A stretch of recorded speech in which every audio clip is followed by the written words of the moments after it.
আমাদের দেশে এই সেকেন্ড হ্যান্ড ক্যামেরাগুলো কালার করা যায়, যারা কিনা নতুন ইউজ করা ওরা কিন্তু বুঝবে না যে এটা কালার করা কিনা, একদম পুরো ফ্রেশ নতুনের মতো দেখা যায়। নতুন বক্স বানানো পাওয়া যায়, লোগো টোগো সব নতুন লাগানো যায়। এগুলা লাগায় মনে করেন যে অনেকে লাগানোর পর এগুলা নতুন করে বিক্রি করে দেয়। এই কালারটার কারণে মনে করেন যে একটা অথেন্টিক ক্যামেরা যেটা ওটা 3 থেকে 4 বছর ইউজ করা যাবে, বাট এই কালার করা ক্যামেরাটা এটা 1-1.5 বছর পর গেলে তখন এটা আস্তে আস্তে এগুলো উঠে যাবে। এটা বোঝার উপায় হচ্ছে লোগোটা এদিক দিয়ে একটু দাগ হয়ে গেছে, তারপরে এই যে যেরকম লেখাগুলা, এই লেখাগুলা একটু ফ্রেশ বাট লেখাগুলো একটু অস্পষ্ট, অরিজিনাল লেখাগুলো একটু নতুন থাকবে। তারপরে ব্যাটারি ক্যাপের ভিতরে ময়লা আছে কিনা, মানে এগুলা দেখে আপনি বুঝতে পারবেন যে অ্যাকচুয়ালি কালার হয়েছে কিনা। এই যে একটা লেন্স, এটার দাম প্রায় 1 লাখের উপরে আছে। এই লেন্সটা আমরা মনে করেন যে 65,000-এ বিক্রি করতেছি। তো অনেকেই যদি এই লেন্সটা কিনতে আসে তারা চেক দিবে। লেন্সের মেন হচ্ছে এই উপরের গ্লাসটা, এই গ্লাসটাতে যদি কোনো স্ক্র্যাচ থাকে তাহলে এটা মনে করেন যে ছবিটাকে খারাপ করবে বা ছবি এত একটা শার্পনেস থাকবে না।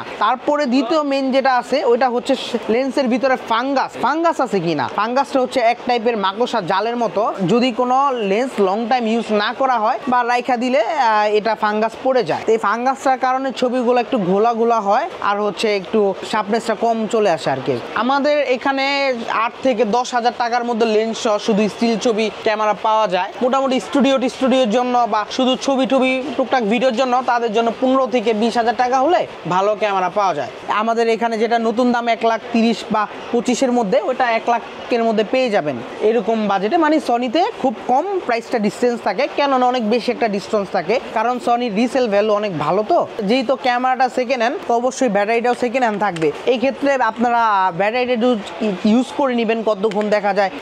ক্যামেরাটা পারচেস করার পর 10 থেকে 15 মিনিট ভিডিও বা ইউজ করলে বুঝতে পারবেন যে আপনার ব্যাটারিটা কতক্ষণ ব্যাকআপ দিচ্ছে। তারপরে আপনার চার্জারটা লাগায় দেখবেন যে চার্জ নিচ্ছে কিনা, তারপরে মোটামুটি ক্যামেরাটা হিট হচ্ছে কিনা, এগুলো বেসিক কিছু চেক দিলে আপনারা বুঝতে পারবেন যে বিষয়টা কি। যখন একটা ক্যামেরা সার্ভিস হয় ওটা লং টাইম ভিডিও করলে ক্যামেরাটা হিট হয়ে যায় বা বন্ধ হয়ে যায়, তো এই জিনিসটা খেয়াল করা উচিত। এই ক্যামেরাগুলো আপনারা কিনবেন তখন একটা ওয়াইড একটা ব্যাকগ্রাউন্ডের ছবি তুলে বা রেড বা একটার পর একটা 3-4টা ব্যাকগ্রাউন্ডে ছবি তুলে ফুল জুম করে দেখতে হবে যে কোনো ডট আসে কিনা। যদি কোনো ডট আসে তাহলে এই ক্যামেরাটা নেওয়া ঠিক হবে না, কারণ একটা সিসিডির দাম প্রায় 40 থেকে 45,000 টাকার মতো, অনেক এক্সপেন্সিভ। তো অবশ্যই এটা খেয়াল রাখতে হবে।